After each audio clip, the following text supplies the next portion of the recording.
ఈ లోకం కోసం మనం చనిపోకపోతే, లోకం విషయంలో రాజీ పడితే, పాపం విషయంలో రాజీ పడితే మన జీవితాలు అంధకారంలో ముగించవలసి వస్తుంది.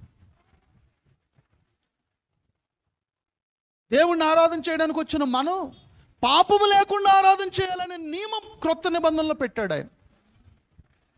ఎలా ఆరాధన చేయాలి? నేను పాపిని అయిపోయాను కదా, నేను నియమం తప్పాను కదా అని చెప్పి ఆ దైవ సేవకుడు మళ్ళీ ఆ వేదికను ఎక్కలేదు. మన పరిస్థితి ఎలాగుంది? నియమం తప్పినా ఏమండి, పైన పటారం లోన లొటారం లాగా నియమం తప్పినా కూడా ఎవరికి తెలియదు కదా అని చెప్పి మీరు అనుకుంటున్నారేమో, ప్రభుని నేను ఆరాధన చేసేస్తాను అని అనుకుంటున్నారేమో.